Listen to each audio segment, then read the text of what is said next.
Hello, everyone, and welcome to another edition of Chalk Talk here in the DK Pittsburgh Sports Steelers YouTube channel.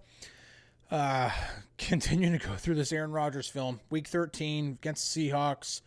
A 26-21 loss to the Seahawks. Jets fell to 3-9 on the season, 2-4 at home. Just a bad football team. Aaron Rodgers, 21 of 39, so not great completion percentage. Only 185 yards, 2 touchdowns, 1 pick. Passer rating of 73.1.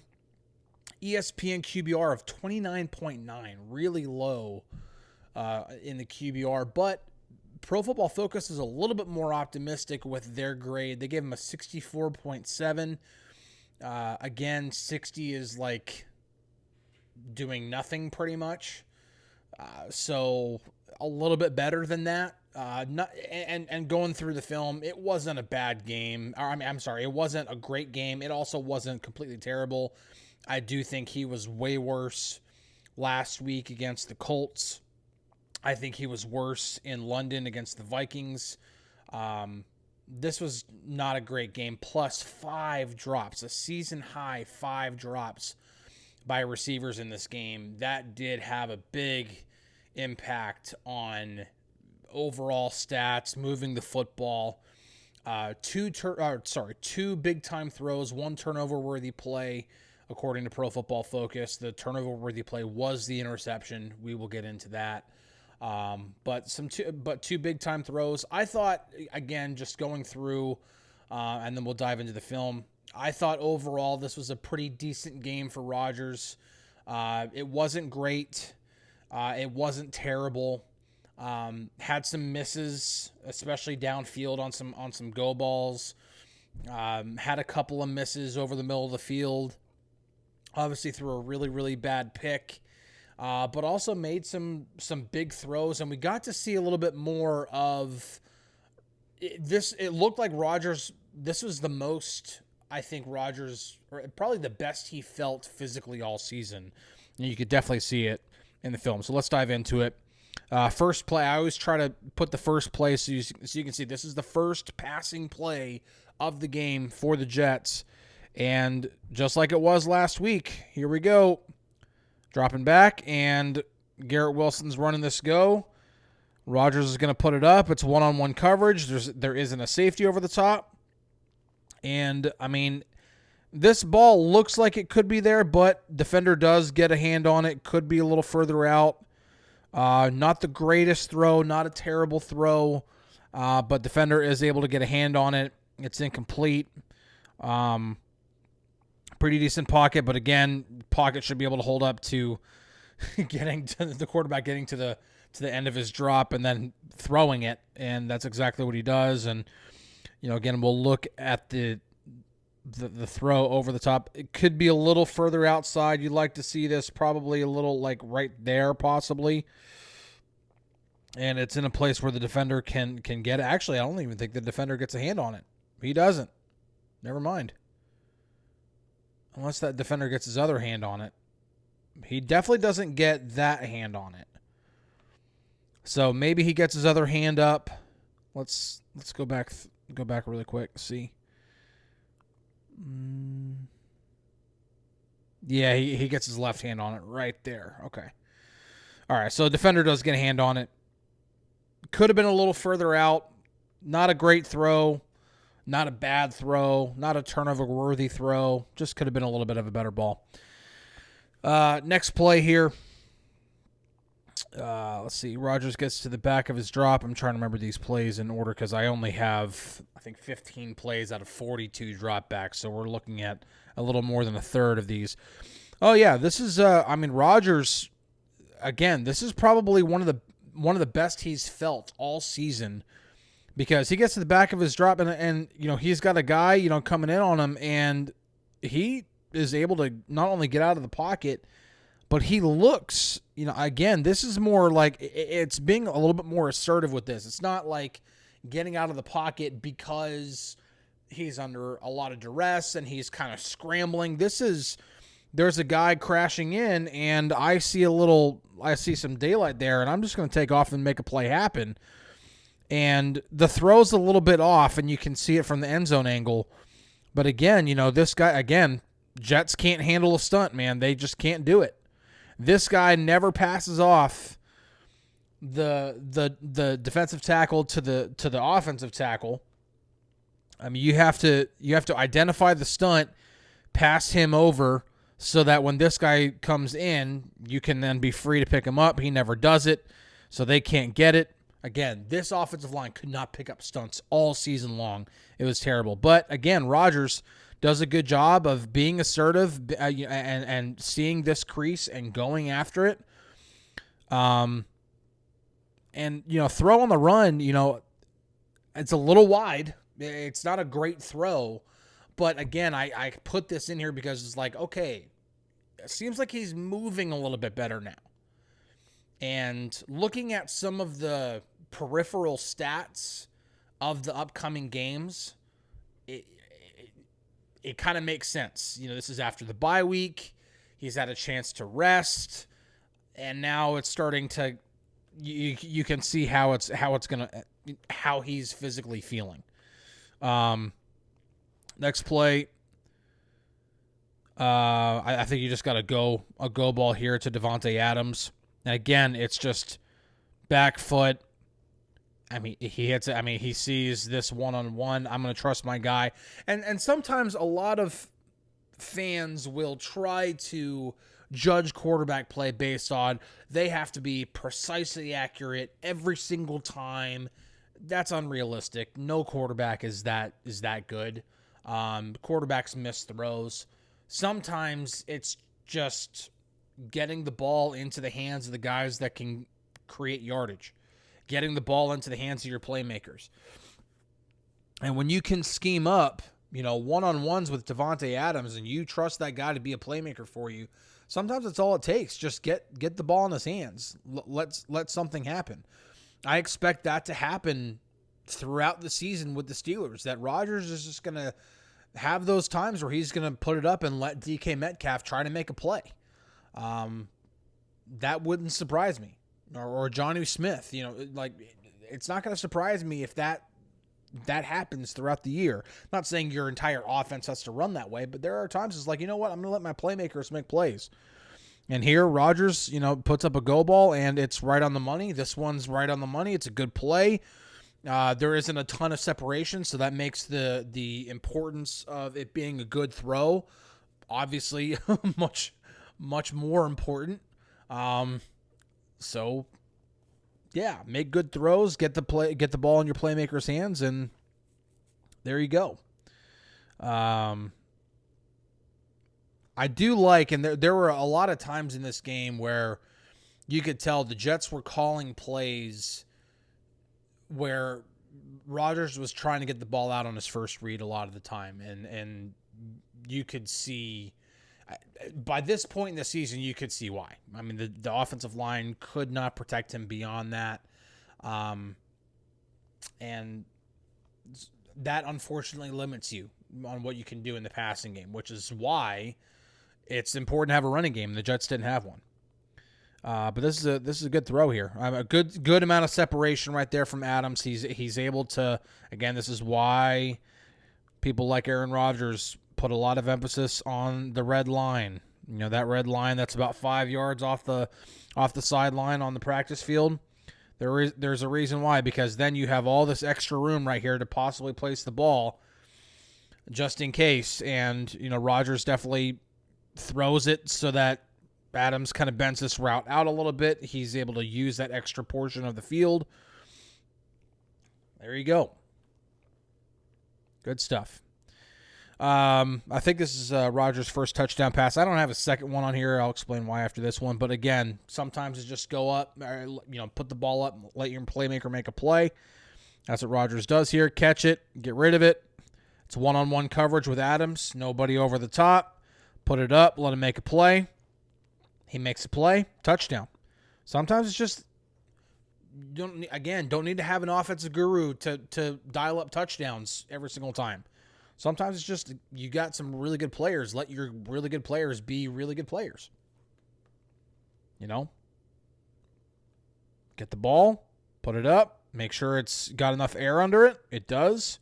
Probably could have been a little bit higher. But Adams creates enough separation at the release that it doesn't have to be the most perfect throw. It doesn't have to be way up here. There you go. Touchdown. Easy peasy. Second touchdown pass was actually a shovel pass. It was one of those designed for those who might remember watching the Steelers.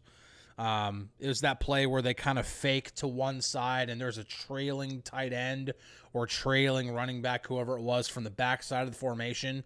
And then Ben would just shovel pass to him and he would just kind of sneak through. That's what the Jets did to score the second touchdown. So it counts as a touchdown pass, but it's really not. It's not anything worth putting on here. These videos are already long enough to begin with anyway. So, next play here, Rodgers. Oh, okay. Yeah, definitely have this one in here for a reason. So, bad snap. This just goes to show, again, what I'm trying to do with these is not just show the state of Aaron Rodgers and the state of the Jets, but also try to find things that you can find out about Aaron Rodgers' play in 2024. One thing that we've consistently seen throughout the season is the arm strength is still there. The arm isn't gone. And here is a really great example of just how quick the release still is. Not saying it won't drop off this year, but again, this is very recent tape. This is late November in the 2024 season. So this is less than a year ago. I don't remember the exact date of this game. Oh no, it was December 1st. So December 1st, 2024, this is Aaron Rodgers. I'll just play full speed here. Catch, get it out. I mean, just really quick. The snap is really, really low. He has to then recover, and he does a really good job of picking that up and just trusting that Adams is going to be open, trusting what he saw before the snap, because while your head's down trying to pick up the ball, who knows, this linebacker might have dropped into that spot and he might be throwing a dangerous pass. That's when you begin to trust what you see before the snap, know that those linebackers aren't going to be there, especially when your eyes do come up and you see Adams right there. You don't see any linebackers there. You see all this green grass.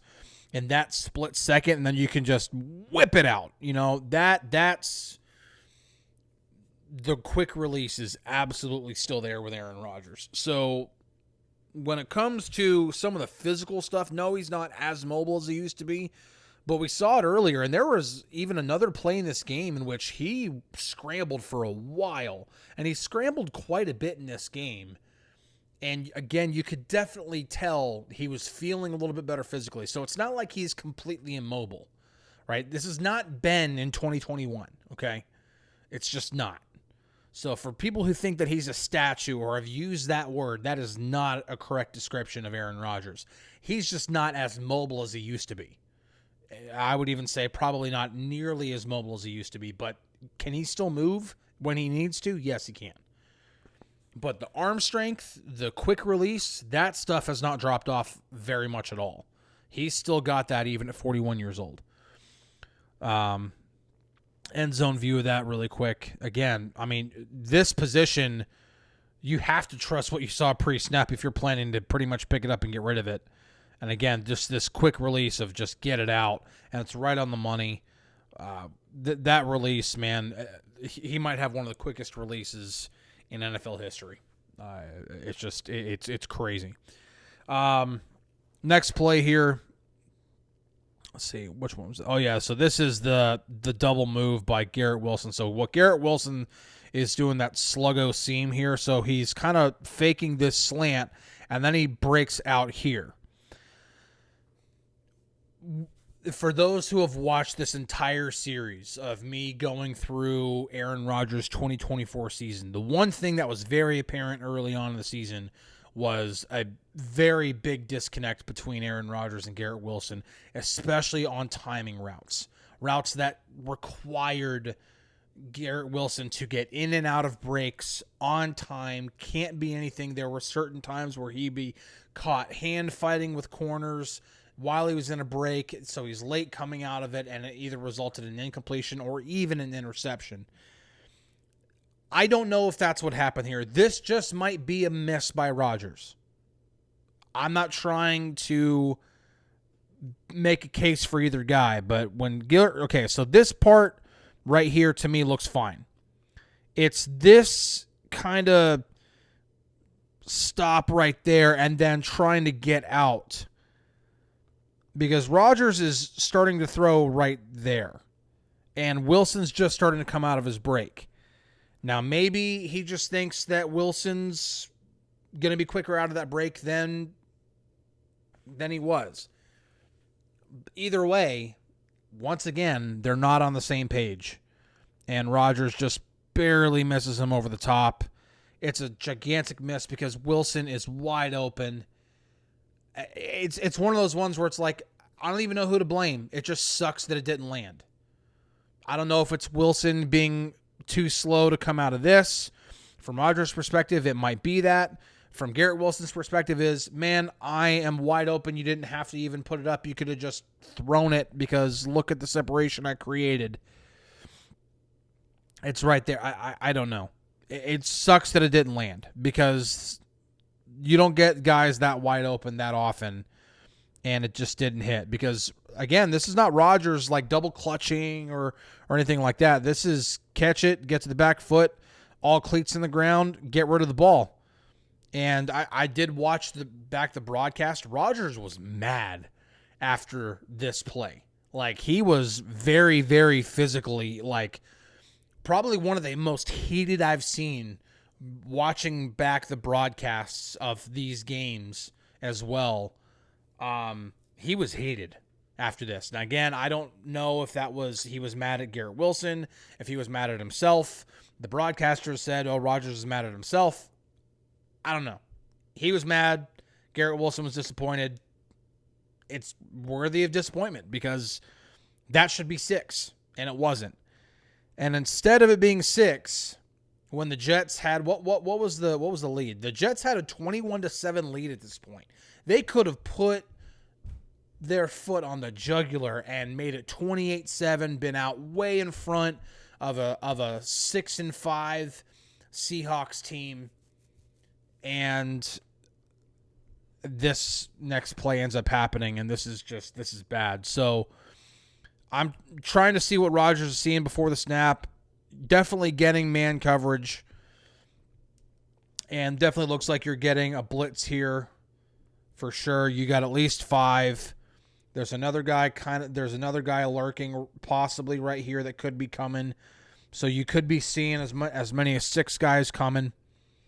And so what have we seen? What did we see Brian Flores do?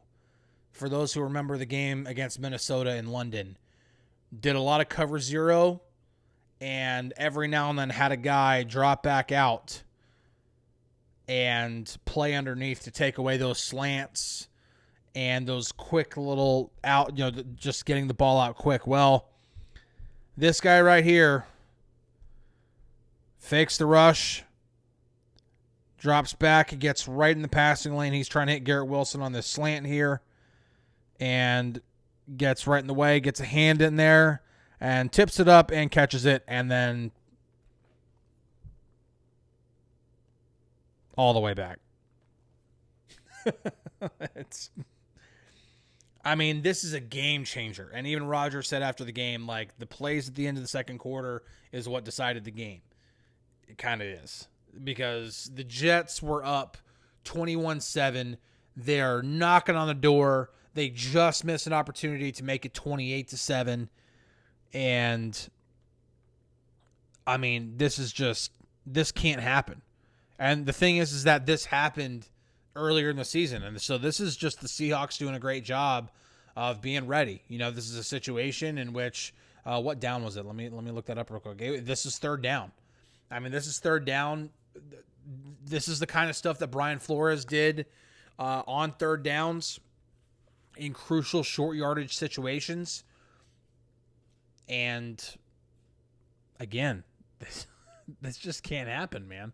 If you're the Jets, if you're Aaron Rodgers, you got to know, okay, teams have adjusted. This is what they're doing on these situations where I have to look out for this. they just kept doing it, and you just saw this kind of stuff happen. And he runs it back for 6. All of a sudden, it's 21-13. They went for 2 points. Why did they go for 2? Oh no, sorry. It was a blocked extra point. Okay. So blocked extra point, but still, it's bad. Bad. All right. I think we're in the third quarter now, if I'm not mistaken. We've seen the Jets run this earlier in the season. They're running smash here. Got that quick little hitch, and then Adams is running this go. And when the Jets run so much quick game, you're going to start to see more of this man coverage. Guys playing up. There is no safety deep at all. So you don't have a safety over the top. And so when you're running smash and you don't see a safety over the top, man, you got to think immediately, I'm going to Devontae Adams to try to hit that. And that's what he does. There's no safety over the top. And does this ball get caught? It's a little over the top. It's a little out of reach, but Adams gets both hands on it. And it looks like he catches it from that angle, but he did not catch it, according to the play log. This is listed as an incomplete pass. Again, this is one of the 5 drops. It's not the greatest ball, but this is 1,000% catchable. This ball has to be caught.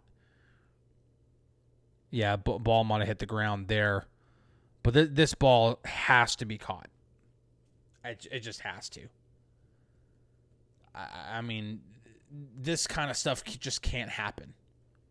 And I think this is the Jets' first possession. I actually think this is 3rd and 13. Were they at the Seattle 42? Yeah, 48 it looked like. Either way, it doesn't matter. But this can't happen. This has to be caught. All right. Next play. Oh no, so this was not, because here Rodgers, and again, this is just going to show Rodgers is hurrying up, getting into a quick no huddle situation, not allowing the defense to change. That was actually a first down, by the way. Sorry, that was first down. That was the second play of the first half. And then here they're at 3rd and 8.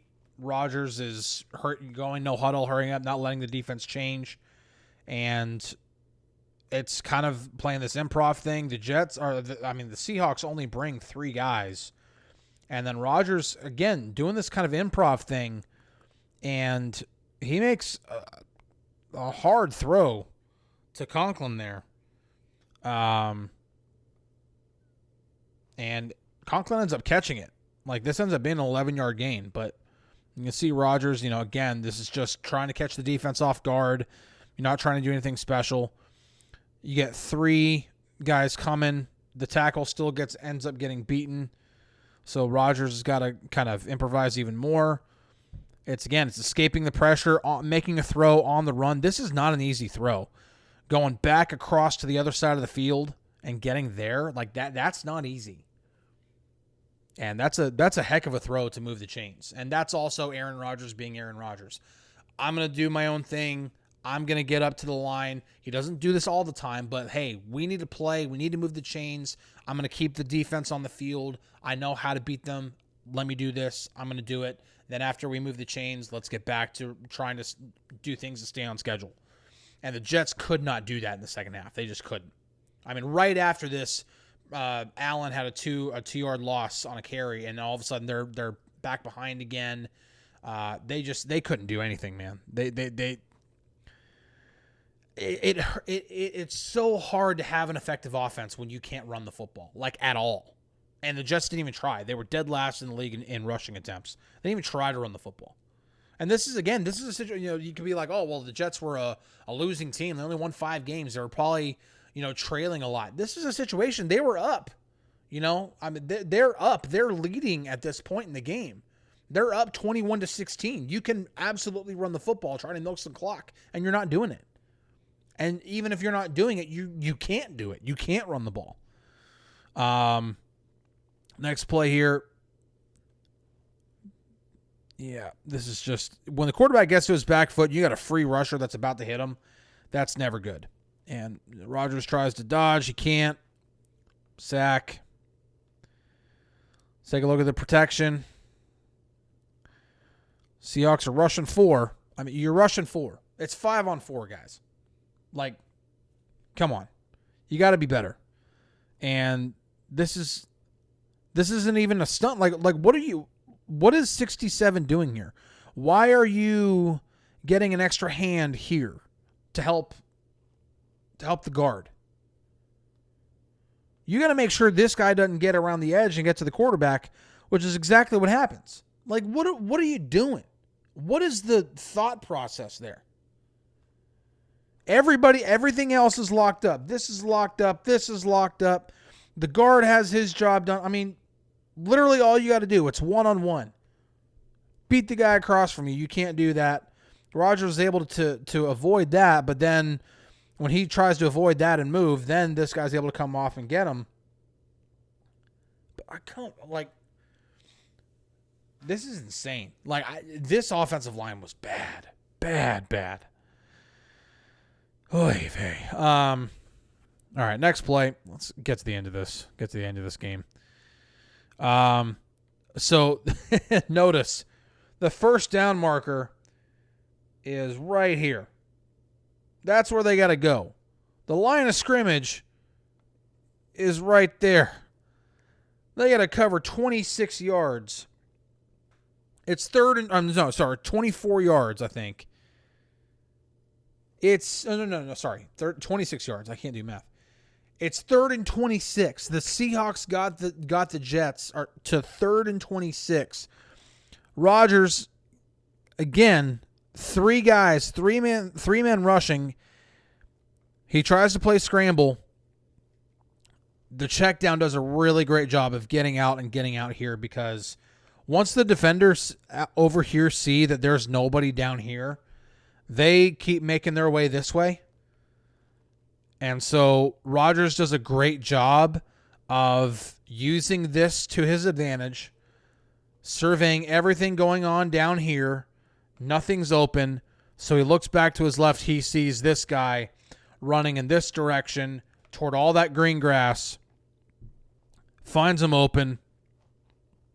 And then as soon as he catches it, you can see, I'm not going to play it because, again, I can't let the video play for too long. But he makes a beeline for right there, and he gets so close. He steps out right there, and so he ends up being 2 yards short. But the Seahawks, man, you can see 20 here. 20 is pissed off. He is so mad because it's 3rd and 26, and you just let them get to 4th and 2. And by this point in the game, the Seahawks had taken a 26-21 lead. So the Jets are now trailing by 5. They're running out of time. They are about to, this is going to put the game away. They're going to force them to punt. It's 4th and 2 now. After 3rd and 26, again, this is a great job by Rodgers. Terrible job once again by the right tackle. This is a horrible game from him. But Rodgers does a great job getting out here. Again, more mobile than we've probably seen all season, and willingly more mobile. Some of it because of some pressure that's happening, but able to move around and to try to improvise. And there were some plays on here that I didn't include in here where he was doing the same thing. And again, it's looking to the left, finding your check down wide open with literally, there is nobody, maybe except for right here, nobody in this entire shot right here. You have any idea how hard it is to get anybody that wide open in the NFL nowadays? That's a failure on the Seahawks, but also Rodgers getting out improvising also helps that happen. And then 4th and 2. So you turn 3rd and 26 into 4th and 2. And then Adams is going to run a quick little curl here. Rodgers gets it out on time, puts it on the outside shoulder. Adams makes a catch, first down. If you're a Seahawks fan at that point, you're so mad. Because you're like, dude, it was 3rd and 26, and they got a first down on 2 plays. Like, and again, this is Rodgers just, back foot, all cleats in the ground, get rid of it, on time, outside shoulder. Adams makes the catch, first down. That's what you do. So after all of this, after the Jets just being up 21-7, letting the Seahawks come right back into the game, score 19 unanswered points, the Jets are moving. The Jets are moving down the field. They get to this point. After a few more completions, they get at the 29-yard line. Here we go. 1st and 10. Chance to win the game, to get the ball in the end zone. Down by 5. You can do it, right? First play. Rodgers, back foot, wants to throw. Hesitates. Where's he going? He's going right here. Adams not out of his break. Then tries to throw. By that point, this guy thinks the ball's going to him. This defender's right there. It's incomplete. It's so unfortunate because, and again, this is all timing stuff. I don't know what Adams is trying to do with this little stutter step. I think Rodgers is just expecting quick little step and then go, not this, kind of shake and bake stuff that Adams is doing here, because the separation's there. This ball comes out, when the quarterback is ready to throw right there, he's got to reset, and then this is definitely not set at all. So to try to take advantage of the window before it closes, because it's going to close fast, he tries this hop throw thing. I mean, he is not even on the ground when the ball is leaving his hand, and he tries to get it there, and there's not enough juice on it. But if that ball comes out on time, and maybe Rodgers, should trust Adams to get open. But I think when he sees this kind of shake and bake thing going on, he doesn't trust it. I think he just wants his receiver to just jab, step, go. Not go up, stop at the top of your route, do this shake and bake thing, then get out. These slants are all about timing. And it's not on the same page here. And, yeah, ends up being a pretty dangerous throw. PFF didn't give it turnover worthy, but. So, 2nd down. For those of you who remember the yesterday's Chalk Talk, the previous game against the Colts, told you the Jets are really bad blocking screens. Well, here you go. 2nd and 10. Trying to set up a screen to the running back right here, and there's no screen. None at all. This guy isn't out here to block. This guy isn't out here to block. You got the right numbers.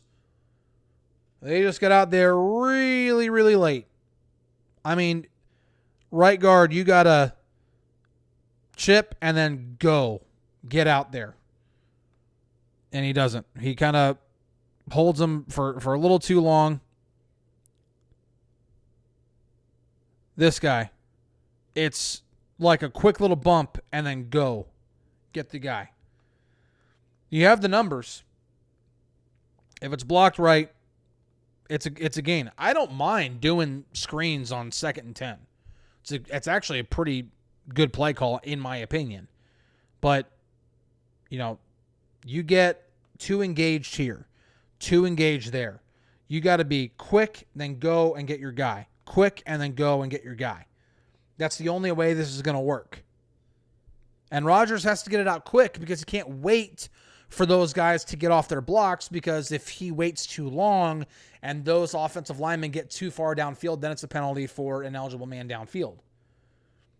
So he has to get rid of it before they can go downfield. That's why it's so important for these things to be timed up well, and they're not. That gains nothing. It's literally no gain. 3rd and 10 now. Here we go. Seahawks rushing 4. Sack. This is all now, like after they had moved the chains and gotten it, like that first down, by the way, that was with 2 minutes to go. So that was right at 2 minutes. And, here you go. I mean, again, this is Russian 4, 3 guys coming from this side right here. So your protection needs to be to the left, which it is. You get the running back, making sure he's over here just in case somebody needs to be picked up, he can do it, whatever. But this should be locked up. It should be. And this guard loses. Once again, the tackle loses. Rodgers can't get out there in enough time, and it's a sack. I feel bad, man. It's a bad offensive line. It's a bad football team. It wasn't Rodgers' best game. He had some misses. It wasn't his best game, but you could see this is definitely much better than the last game. But you could start to see he's feeling better physically. And I'm excited to kind of see what some of these other games look like when I really put them under the microscope, because the next game against the Dolphins, he puts up an 81.3 grade. He gets an 81.3 grade from PFF. He gets an 84.8 grade the next week against the Jaguars. And those are 2 bad football teams, but the Dolphins had a pretty decent defense last year. So I'm kind of excited to see where this is going to go. Because, again, peripheral stats, Aaron Rodgers was better in the second half of the season than he was in the first half of the season. And you could definitely see on the tape this week that he was feeling better physically. So, excited to see where this goes. But that'll have to wait until tomorrow. So, catch you guys then. See you later.